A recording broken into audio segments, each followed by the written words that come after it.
నిన్న ముఖ్యమంత్రి గారు పీడబ్ల్యూ గ్రౌండ్లో డాక్టర్ బిఆర్ అంబేద్కర్ విగ్రహం ఓపెనింగ్ సందర్భంగా ఆయన గురించి ముఖ్యమంత్రి గారు చెప్పిన మంచి మాటలు, రాజ్యాంగ నిర్మాతగా ఆయన చేసిన ఈ రాష్ట్రంలో కాదు ఈ భారతదేశంలో కూడా ఎక్కడ ఆ విగ్రహం పెట్టి ఏ రాష్ట్రంలో కూడా పెట్టలా. ఆ విగ్రహం పెట్టినందుకు, మన రాష్ట్రంలో పెట్టినందుకు ఎంతో గర్వించి పార్టీలతో సంబంధం లేకుండా ఒక మహానీయుడి విగ్రహం పెట్టారు కాబట్టి అందరూ కూడా గౌరవించి ఇవాళ కానీ లేనిపోయిన రాజకీయాల్లో అంబేద్కర్ని రాజకీయాల్లోకి లాగి ఆ విగ్రహం గురించి ధూళిపాటి నరేంద్ర గారు మాట్లాడటం చాలా దురదృష్టకరము. వాళ్ళు 90 రోజుల్లో వస్తాం లేదు, 14 సంవత్సరాల మట్టి ఉండి అంబేద్కర్ గురించి అసలు చంద్రబాబు నాయుడుకి కానీ ఇప్పుడు మీ అందరు సీనియర్ నాయకులు మీకు ఆయన పేరు కానీ ఆయనకి విగ్రహం పెడదామని అసలు ఆలోచనే రాలేదు. జగన్మోహన్ రెడ్డి గారు 4.5 సంవత్సరాల్లోనే మంచి ఆలోచన చేసి మంచి విజయవాడ మహానగరంలో మహానాయకుడు మంచి అంబేద్కర్ విగ్రహం పెడితే మీరు వారవలోక మీరు ఈ పేరు జగన్మోహన్ రెడ్డి గారికి వచ్చింది కాబట్టి మీరు ఉక్రోషంతో కుళ్ళు మోసి మీ ఇష్టం వచ్చినట్టు మాట్లాడుతున్నారు. చాలా తప్పు. నరేంద్ర గారు, నువ్వు సీనియర్ నాయకుడు, నీ నోటమ్మట రాగాడుతుంది. అది అంబేద్కర్ని ఎంత విమర్శిస్తే నీకు అంత డ్యామేజీలోకి వెళ్తావు. కానీ అంబేద్కర్ని కానీ లేకపోతే జగన్మోహన్ రెడ్డిని కానీ నువ్వు విమర్శించి పెద్దోడు అవుదాం అనుకుంటావేమో, అది ఏమీ కాదు. మీ చంద్రబాబు కానీ నువ్వు కానీ 90 రోజుల్లో వచ్చినప్పుడు కానీ కనీసం ఏదో విగ్రహం తీస్తానని విగ్రహం పడగొట్టేస్తామని తీసేస్తామని అంటున్నావు. కనీసం ఆ విగ్రహ పరిశీలన ప్రాంతాలకు వెళ్తే నువ్వు భస్మం అయిపోతావు. నిన్ను అక్కడే మొత్తం కూలబొడి చేసి చంపేకుండా పారేస్తారు.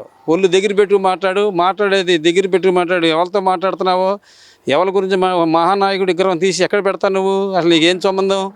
అది అన్ని హక్కులు ప్రకారం అన్ని రకాలుగా ప్రభుత్వం పర్మిషన్లు అన్నీ తీసుకుని మంచి ఏరియాలో విజయవాడ నగరంలో పెడితే బాగుంటుందని చెప్పి అంతా కూడా ఏరియాకి ప్రజలు చూస్తారని చెప్పేసి అది ఒక ఎగ్జిబిషన్గా ఒక మ్యూజియం లాగా తయారు చేసి 18 ఎకరాల్లో పెడితే నువ్వు వారంలో పోతున్నావు.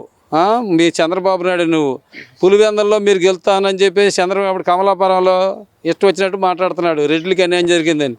ఏ కులంకైనా రాజకీయాల్లో అన్యాయాలు జరిగింది అని నీకు వచ్చి చెప్పారా రెడ్లు? జగన్మోహన్ రెడ్డి వల్ల మాకు అన్యాయం చేశాడు జగన్మోహన్ రెడ్డి, నువ్వు వస్తే మాకు బాగు చేస్తావని చంద్రమోహన్ రెడ్డి వచ్చి మీకు చెప్పలేదు కదా. నువ్వు మీ కులానికి ఏ కులానికి నువ్వు న్యాయం చేసావు? కాదు సార్, మరి ఇప్పుడు విజయవాడ నడిబొడ్డున అంబేద్కర్ గారి స్టాచ్యూని పెట్టడం వల్ల వీళ్ళకి వచ్చిన ఇబ్బంది ఏంటంటారు? మేము దాన్ని కూల్చేసి అమరావతిలో కడతాం మేము అధికారంలోకి రాగానే అనేసి చెప్తున్నారు కదా టీడీపీ మాజీ ఎమ్మెల్యే.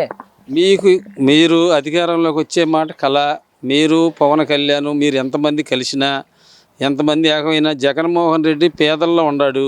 పేదలందరికీ డబ్బులు వేశాడు, అందరూ లబ్ధి పొందారు సంక్షేమ పథకాల వల్ల. మేము జనాన్ని నమ్ముకున్నాం, జనమే మాకు ఓటేస్తారు. ఎంతమంది మా పార్టీలో నుంచి నాయకులు పోయినా, ఎమ్మెల్యేలు పోయినా, ఎంతమంది పోయినా మా పార్టీ పేదల కోసం పెట్టిన పార్టీ. రాజశేఖర రెడ్డి ఆశయాలతో జగన్మోహన్ రెడ్డి వైఎస్ఆర్ కాంగ్రెస్ పార్టీ పెట్టాడు. అందరికీ కూడా జగన్మోహన్ రెడ్డి 4.5 సంవత్సరంలో ఆయన చేత అయిన వరకే అందరికీ న్యాయం చేశాడు. ఆ కులం మతం ఇట్లా నూచించుగా ఏం పడితే మాట్లాడే జగన్మోహన్ రెడ్డి కాదు. పేదవాడికి న్యాయం జరుగుతుందంటేనే జగన్మోహన్ రెడ్డి ఆలోచన చేస్తాడు తప్ప మీలాంటి భూస్వాములకి మీ పత్రికలు 3 పెట్టుకున్నారు. ఆంధ్రజ్యోతి, ఈనాడు, ఏబిఎన్ మొత్తం ఉండయి. మీకు రెండో పని లేదు. పొద్దునుంచి సాయంత్రం వరకే ఏమి లేకపోయినా గాలి పోగు చేసి ఏదో ఒకటి జగన్మోహన్ రెడ్డి మీద ప్రసారం చేస్తాం తప్ప మీరు ఎంత ప్రసారం చేసుకుంటే అంత మాకు మంచిది. ప్రజలు మా తరపున ఉన్నారు. కాదు సార్, మరి చంద్రబాబు నాయుడు గారు దళితుల కోసం పెట్టిన పార్టీ తెలుగుదేశం పార్టీ అని చెప్తుంటాడు కదా. మరి అంబేద్కర్ గారి స్టాచ్యూ గురించి ఎందుకని ఆయన ఒక్క మాట కూడా మాట్లాడలేదంటారు? చంద్రబాబు నాయుడు గారు 2014లో దళితులుగా పుడతాడా ఎవడని చెప్పి ఆయన నోటితో ఆయన అన్నమాట ఇది. ఎవడో అనలేదు, నేను అనలేదు, నువ్వు అనలేదు. దళితుడిగా పుట్టాలని ఎవడన్నా కోరుకుంటాడా అని చంద్రబాబు నాయుడు గారు ఆ రోజుని 2014 ముఖ్యమంత్రిగా ఉంటాయో అని అన్నాడు. అదంతా కూడా జనాలందరూ పింటింగ్ అయ్యిందో అందరూ వింటున్నారు. నువ్వు చెప్పినా నేను చెప్పినా ఎక్కడికి పోదు.